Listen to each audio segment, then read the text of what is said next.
Welcome to On English Speak Through Stories, Chapter 1. Cairo. Monica noticed the gift shop because of the beautiful colors around its door and window.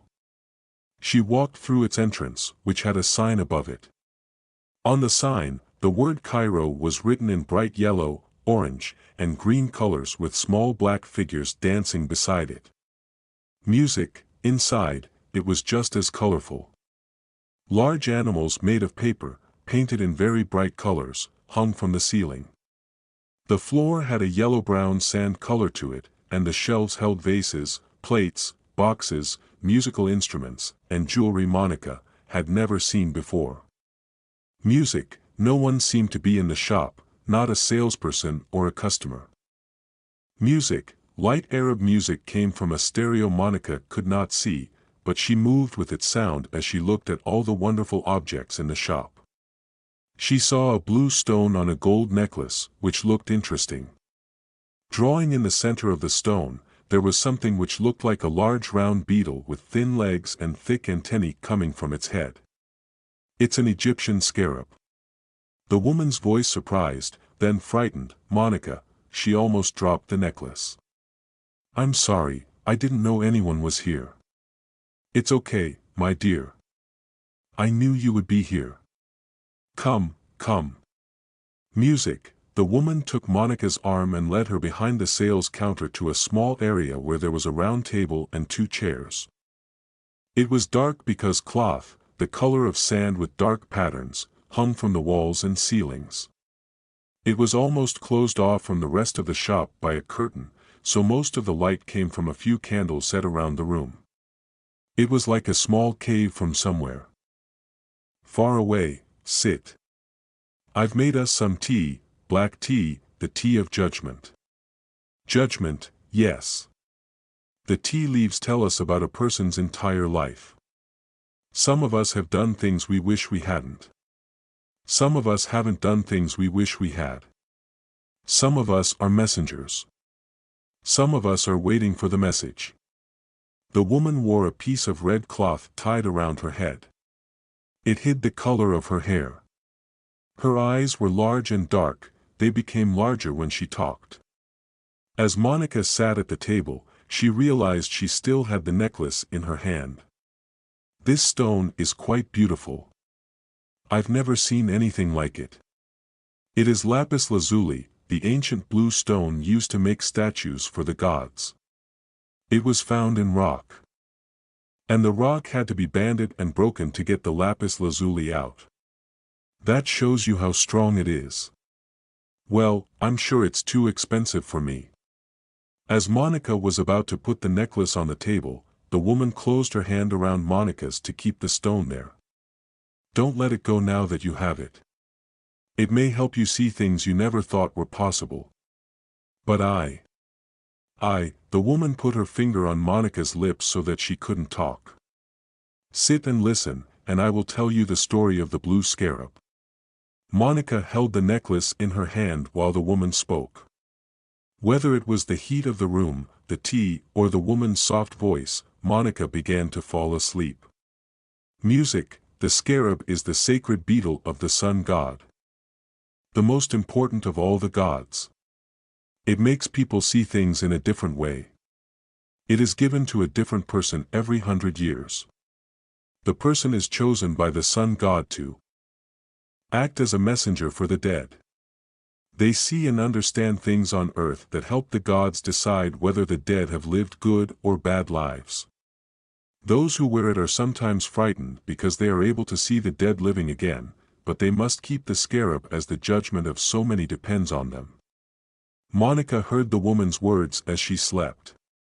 She saw herself living thousands of years ago, wearing the scarab. People were touching her hand as she passed them. She was smiling, and she felt very peaceful. When she opened her eyes, she looked at the woman talking to her. "It looks good on you."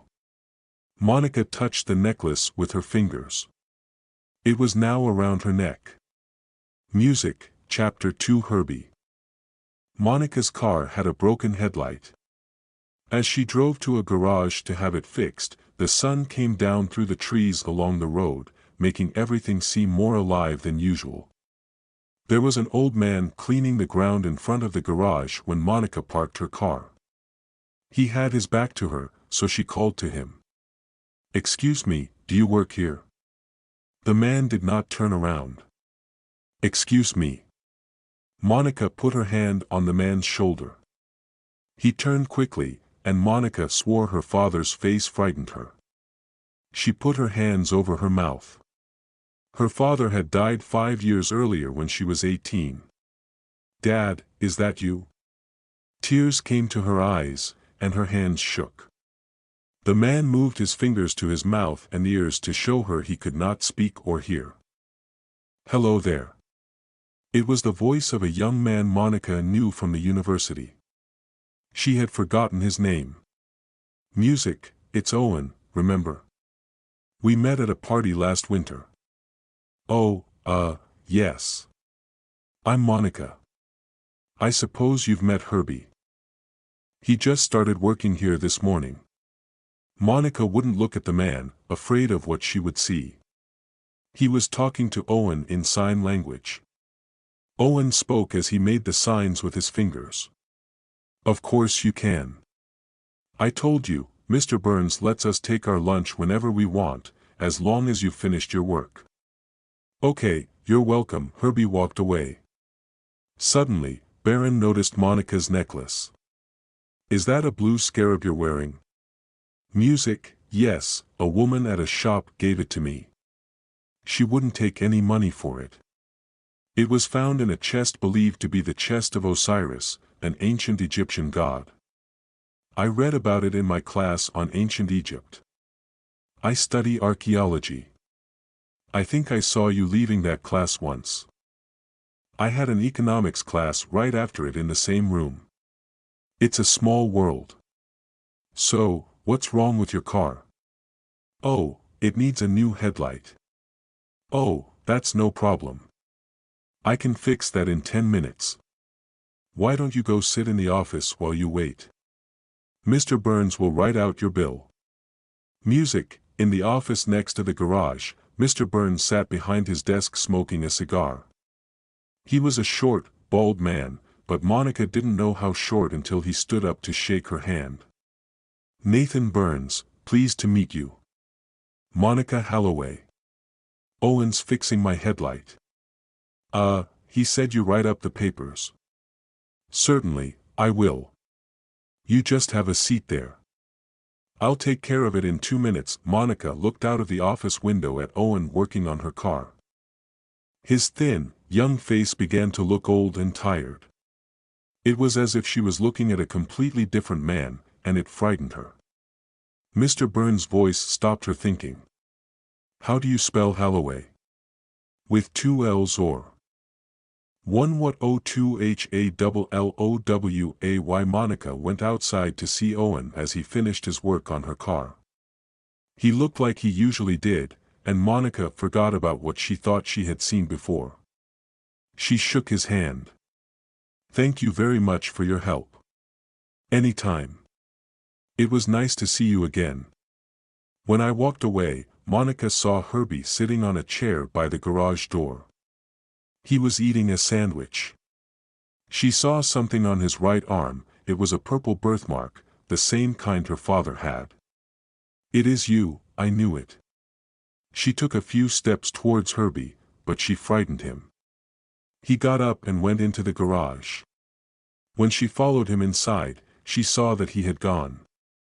Chapter 3. Monica stood outside Tops, a popular student hangout, waiting for her friend Yvonne.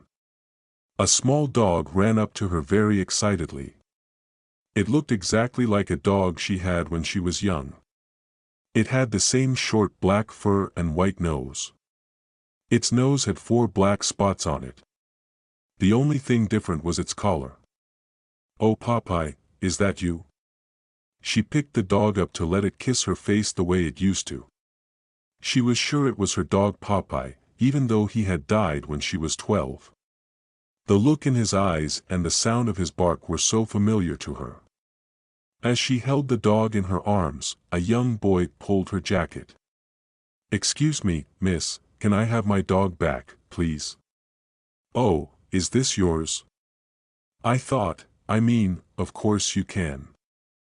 As Monica gave the boy the dog, it began to bark wildly. The boy tried to keep it quiet, but it tried to jump out of his arms. He carried the dog away, but Monica could hear its barking all the way down the street. When Yvonne arrived, Monica was crying. "Oh, you'll never believe what's happening to me. Let's go inside. I need to sit down." Monica told Yvonne all about the necklace, about Herbie, about the dog. "Monica, you really don't believe all that, do you?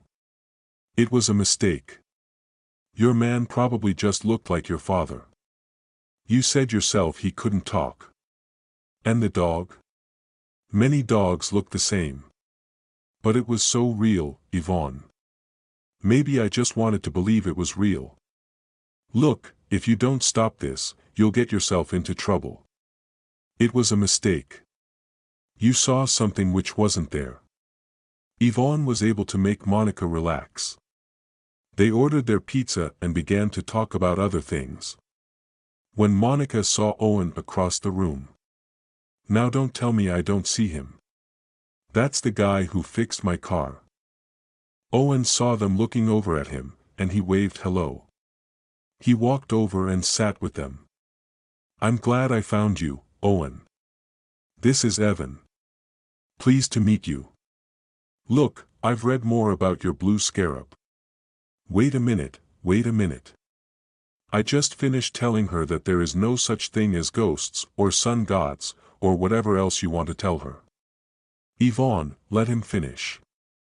The ancient Egyptians believed that Osiris, the sun god's helper, used that stone so that people on earth could help those who had died. They thought dead people had to go through a trial. In that trial, they had to show that the good things they had done on earth were greater than the bad things. Their actions could help the living improve themselves by teaching them something. If the living learn something valuable from the life of someone else who is now dead, they can continue living their lives in a better way. This is good for the living, but also for the dead. The gods will see that the dead had lived good lives since they continue influencing the living in a positive way. Oh, and that was thousands of years ago. Wait a minute, Yvonne, let's just try to understand this. Do you think I could have seen a dead person alive again? I don't know about that, but I know someone who does and would like to meet you. His name is Professor Lloyd. He taught that class in ancient Egypt I told you about. Would you like to talk to him? Why not? This is mad. Music. Monica was silent for a few minutes because she was thinking of her father. She finally asked Owen about Herbie. What's that old man who's working at the garage? What's his name? Herbie. Yeah, Herbie. Strange, but right after you left, we couldn't find him. He never came back. Chapter 4. Professor Lloyd. Winner and Monica knocked on Professor Lloyd's door. They heard a cat meowing inside. They heard Professor Lloyd's footsteps coming towards the door. Then they saw him, a tall, well-built man with glasses. He had straight gray-white hair and a soft, kind face. He welcomed them with a large smile. You must be Monica. Hello, Professor Lloyd. It's a pleasure to meet you. The pleasure is mine. From what Owen tells me, you have something which may be more powerful than we know. Professor Lloyd's flat was filled with books and cats. Each wall was covered with shelves of books, and there were cats of every different color sitting on tables, walking across the floor, or rubbing themselves against Monica's legs. Monica picked up a black one with white paws. Oh, I love your cats, Professor. The Kari Indians of southern Peru believe the cat spirit controls our lives. They probably know my cats and my life. Professor Lloyd laughed loudly. He picked up two of the cats as they walked to the middle of the room, where a bright light hung over a square white table with 4 chairs. They sat at the table, and the professor asked to see the blue scarab. He put a round 1-inch eyepiece with black glass over his left eye, and he studied the back of the stone. Ah yes, here are the markings. The professor was quiet. He took the eyepiece away from his eye and looked at Monica. Owen was worried. What is it, Professor? It seems that Monica has been chosen as a messenger for the gods, Professor. You don't really believe in the gods, do you? What I mean is that this stone is exactly like the one in ancient mythology. The myth says that certain people have been chosen to wear it. That's what the woman said who gave it to me. Professor, watch the markings. The professor held the stone up to the light. You can't see it clearly without the eyepiece, but this marking here is the teeth of a dog. The dog watches over the dead. And here is the wing of a hawk. The hawk cries for the revenge of the dead. Music, but here is the sign connecting all the others, the round horn of the ram. This represents the power of water. It can give life to the dead. The scarab on the front, which represents the sun, acts together with water to bring peace to both the living and the dead. How do you know all this? It is written in ancient Egyptian tombs. But there is another way to see if we are right. What's that? We can test the stone to see what kind of power it has. Chapter 5, Professor Lloyd's Back Room. Professor Lloyd took Aaron and Monica to the back room of his flat, where all the walls were covered with black curtains. In the center of the room, there was a round wooden table with strange black markings on it. In the center, there was a circle with the drawing of an eye in the middle of it. Four spears, like rays of sunlight, extended from the central circle to the edge of the table, dividing the table into 4 equal parts. Music, there was another thin circle of numbers and letters that went around the edge of the table. Between the central circle and the circle at the edge of the table, there were 4 equal spaces. In each, there was a picture, one with a fish, one of a snake, one of the moon, and one of a lotus flower. Professor Lloyd lit candles in the room as Aaron and Monica sat at the table. The professor put on a tall black hat with a flat top and a long black robe. He was the first to speak. We are going to try to call people back from the dead. If the stone has the power the myth says it does, we may hear voices we know. The professor placed the scarab over the eye in the center of the table, with the beetle facing up. Now we must all hold hands and close our eyes. Do not break the circle by letting go of the hand of the person who is sitting next to you, or the ceremony will end. Relax, breathe slowly, and do not speak. They were all very quiet. They heard a soft whistling sound. It became louder, like the sound of the wind. The wind became cold, and all the candles were blown out. One voice spoke clearly, "Jack, it's giving way. The tunnel is giving way. Uncle Bob, is that you? Do not speak. They cannot hear you. Jack, the tunnel is falling. Jack." The sound of an earthquake was heard, and then nothing. A new voice. She means all right, but it's her first holiday on her own. Let her enjoy herself. Mother, it's me. I'm here. Don't speak. More wind than rain and thunder, the birds going over. I can't hold it. The woman's voice screamed, then Monica screamed, "Mother, no. I'm here." Music, the lights went on, and Monica was standing next to the round table where the professor and Owen were sitting. She ran out of the room. The professor found her in the front room, where she was sitting on the sofa crying. He sat next to her and put his arm around her as Yvonne walked nervously back and forth in front of them. Music, it was my mother and father on the boat trip. Were they there? There. It's over now. What was that part about my uncle calling my father's name? If you recognize a voice that you hear, it means that there is something wrong between you and that person. One thing is certain, the scarab is real. Chapter 6, Monica's Father Speaks. Yvonne drove Monica back to the Cairo gift shop so she could return the blue scarab to the gypsy woman. She did not want the necklace after that night at Professor Lloyd's. Her parents had both died on a boating holiday, and hearing their voices again had really frightened her. They parked the car near what they thought was the shop's window. The window was old and dirty. There was no sign with Cairo written on it.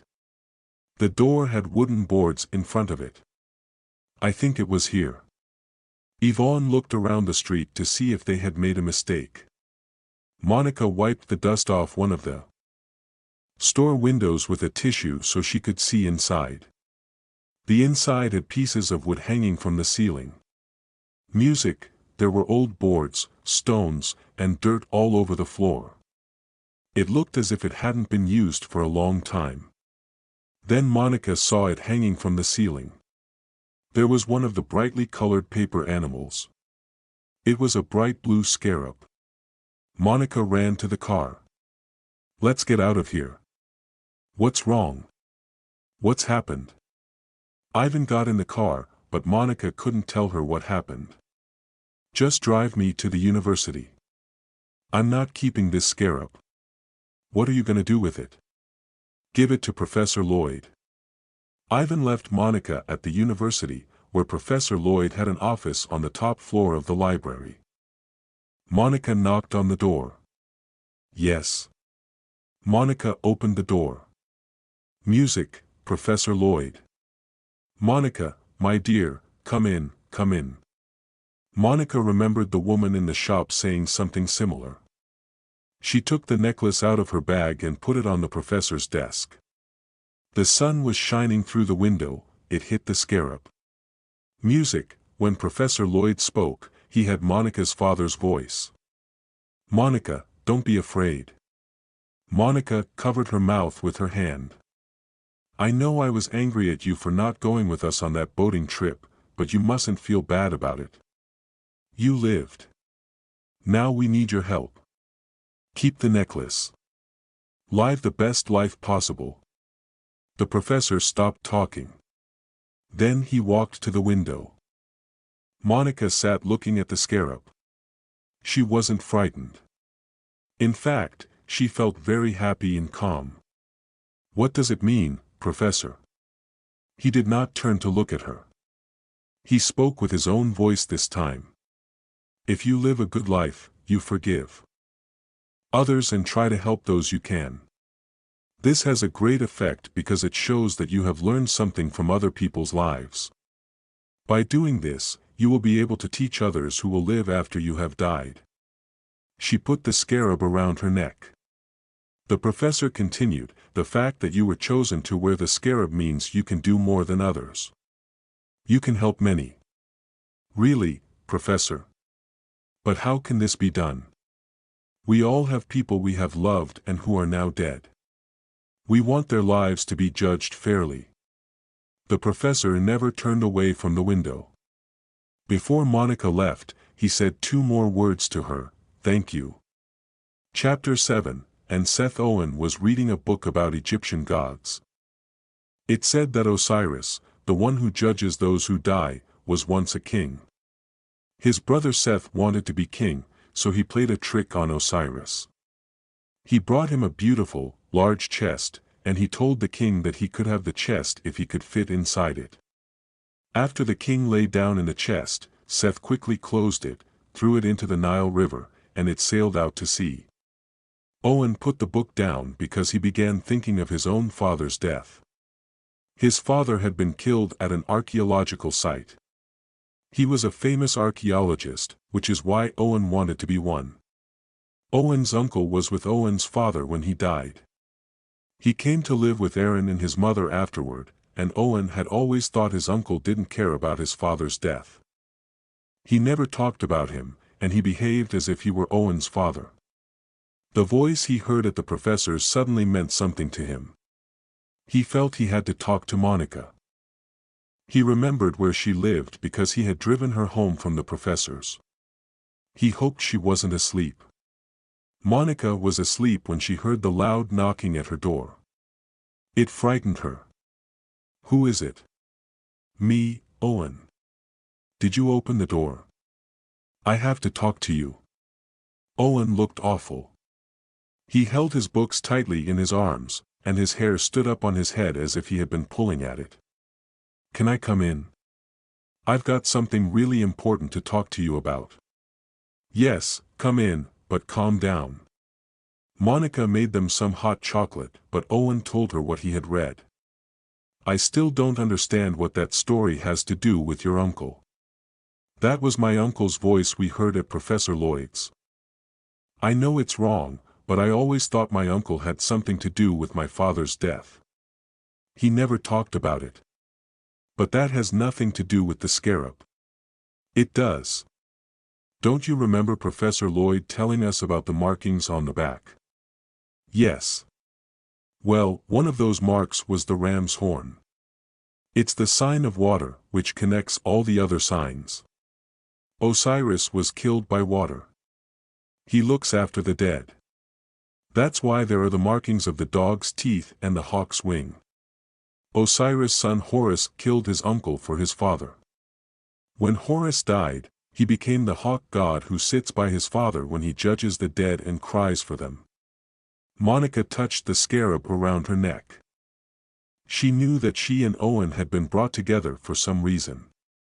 Maybe she could do something for him. Owen was holding his cup of hot chocolate, thinking very hard. Finally, he spoke. I think I should go and talk to my uncle. He would probably like that. I haven't spoken to him in 5 years. Would you like me to go with you? He looked at Monica. Yes. Chapter 8. The gloves. Owen's uncle was painting the front of his house when Monica and Owen drove up the dirt road. He pushed back his cap to get a better look and seemed very surprised when he saw who it was. Owen held out his hand. Hello, Uncle Bob. They shook hands, then hugged. You're the last person in the world I expected to see coming up that road today. Well, I thought it was time I paid a visit to say hello. Uncle Bob's blue eyes were bright with happiness as he looked into his nephew's eyes. He looked over at Monica. I'm sorry, this is my friend Monica. How do you do? Nice to meet you, sir. They all went and sat on the back porch, which looked onto a huge empty field surrounded by trees. Uncle Bob brought them some lemonade. The large, friendly dog lay next to Monica's chair, and she lightly scratched its head. Do you two mind if I take a walk with my new friend here? The man didn't answer, so Monica ran down the porch steps into the field with the dog following her. Uncle Bob, what happened the day my father died? His uncle stopped talking and looked at the long, empty field in front of him. Monica had disappeared somewhere with the dog. We never really talked about that, did we? But maybe it's time. I never understood why you never mentioned his name after he died. His uncle looked over at him. Some things had too much to talk about. Do you think you could talk about it now? I could try. You see, there was this big earthquake 2 days before we went down in the tunnel. I told your father there would be another one, but his uncle was having trouble telling this part. But he wouldn't listen. It was our last day, and he wanted to go. When it hit, I was up above cleaning some of the pieces we'd found. Owen could see it happening. He didn't even notice that his uncle had got up to go inside. He heard the back door open, and then he saw his uncle standing next to him, holding an old pair of gloves. Your father gave these to me the day he died because I had left mine at home. He wore them every time he went out to dig. I think he'd have wanted you to have them. Oren held the gloves in his hands. He put them on. There were tears in his eyes. His uncle put his arm around him. Soon after, Monica returned from her walk. She and Owen got ready to leave. They promised Uncle Bob they would come back again soon. As they drove away, Malika beeped the horn twice. Music. In the car, Owen was quiet. Monica saw the gloves in his hand, but she didn't ask him about them. That was between Owen, his uncle, and his father. Chapter 9, The Cemetery. After leaving Owen's uncle, Monica did something Owen didn't expect. She drove the car into a cemetery. Where are we going? My parents were buried here. I want to see their gravestones. They parked the car in the visitors' car park, then walked. The sun was very bright. They were walking through a field of white crosses and gravestones. They stopped to look at some of the older ones. Look at this one. 1826, and this one is from 1905. Michael Mason looked at his wife. She died a year later. I think I like archaeology because of the connection between two periods of time. I mean, when I understand the way someone lived hundreds of years ago, I understand more about the way we live now. Monica took Owen's hand and walked with him to her parents' graves. They were never buried here, we just have the graves to remember them. They died at sea, their bodies were never found. Monica took a jar of water from her coat pocket. She poured some of it over each of her parents' gravestones. What's that? It's water I took from the sea. I was at my parents' funeral, but I never felt like I said goodbye. This is something I thought of doing to let them know that everything is okay. Was there a problem between you and your parents? Well, my father loved our family holidays. The summer they died was the first time I hadn't gone with them. Some friends of mine had a beach house. I was 18, I wanted to be with my friends.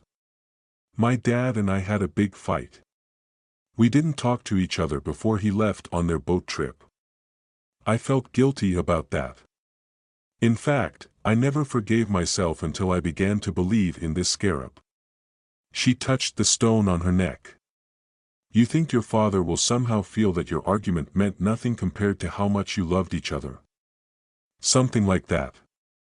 All the things I've seen and heard since I got the scarab have given me hope.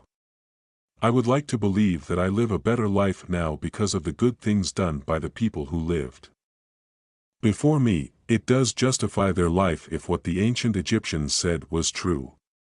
I mean the fact that people's lives are judged after they die, and I believe it's our duty to show the gods that those who died did help us by their good actions. It's a good reason to do the best you can.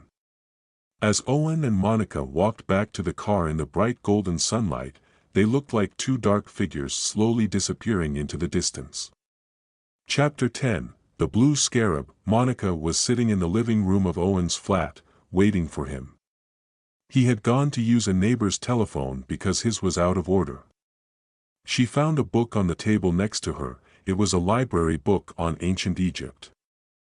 She opened it to the story of Osiris and began to read. After Seth had thrown the chest with Osiris inside into the Nile, Osiris's wife, Isis, went to look for it. She found the chest, but before she could open it and bury the body, Seth stole it from her. He cut the body into 16 separate pieces and hid them all over Egypt. Again, Isis went to look for them.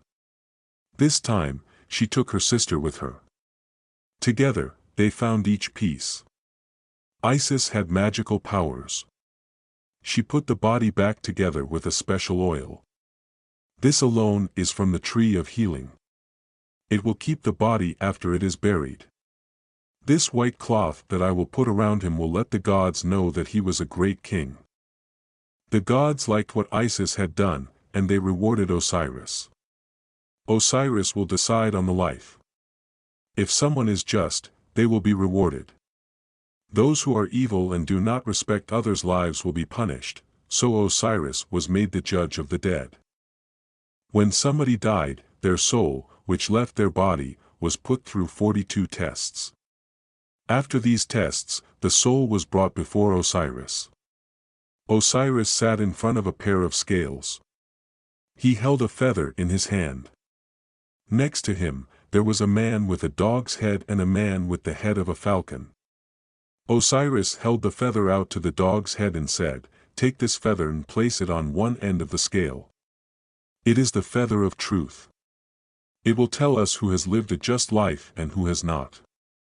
Osiris then spoke to the falcon-headed Horus, "You are my son. You tried to find revenge for my death by killing your uncle." They held each scale until Osiris told them to let them go. This soul has passed through the 42 tests. These tests were given to decide if your good deeds in life are greater than your bad ones. You have not passed these tests alone. People who are living have acted for you. Now it is time to see, have you lived a good and just life? Let go of the scales. The falcon and dog let go of the scales. The falcon made a loud cry. The scales balanced. Osiris held up the blue scarab. This is what we will use to speak to the living. Through this, the souls of the dead will be judged. We hope that the living will understand what we say. Now I understand. Monica closed the book and put it back on the table. She walked to the window and looked outside. Everything was bathed in the sunlight. Music. She touched the scarab around her neck and closed her eyes. She said to herself softly, "Now I understand."